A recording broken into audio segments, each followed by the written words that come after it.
గుంటూరు జిల్లా తెనాలిలో సంక్రాంతి సంబరాల్లో కొత్త సంప్రదాయం కనువిందు చేసింది.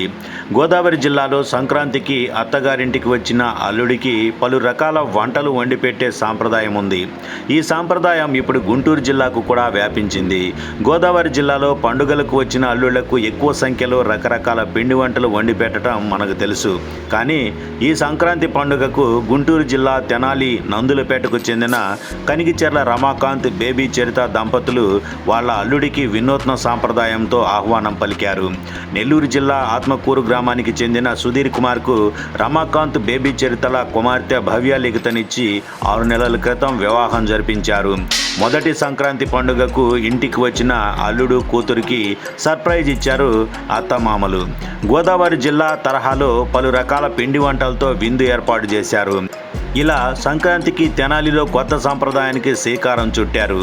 అల్లుడు సుధీర్ కుమార్ మాట్లాడుతూ, ఇలాంటి భోజనం గతంలో ఎప్పుడూ చూడలేదని, తనకు సర్ప్రైజ్గా అత్తమామలు ఏర్పాటు చేయటం చాలా ఆనందంగా ఉందని అన్నారు.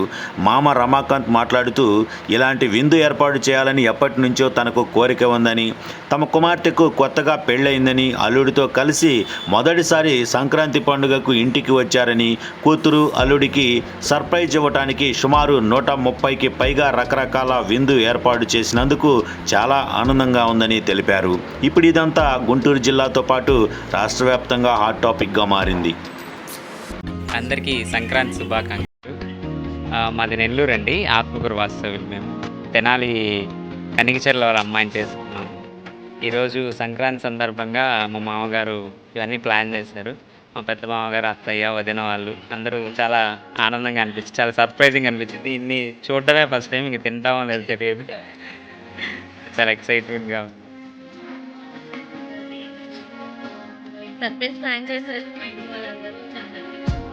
అందరికీ సంక్రాంతి శుభాకాంక్షలు.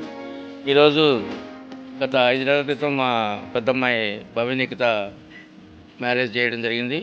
ఫస్ట్ టైం సంక్రాంతికి మా అల్లుడు సుధీష్ కుమార్ గారు రావడం, వారికి ఏదైనా సరే మనం సర్ప్రైజ్ చేయాలి అనే ఒక ఉద్దేశంతో ఈరోజు మా అన్నగారు, మా పెద్దమ్మాయి కీర్తి కానివ్వండి, వాళ్ళ హస్బెండ్ ప్రసాద్ గారు, వీళ్ళందరూ కూడా, మా వదిన, వీళ్ళందరూ కూడా చాలా కోఆపరేషన్తో మంచిగా వాళ్ళందరికీ సర్ప్రైజ్ చేద్దాం మనం అని చెప్పేసి ఇన్ని రకాల పిండి వంటలు 126 మినిమం తగ్గకుండా పైనే ఉంటాయి.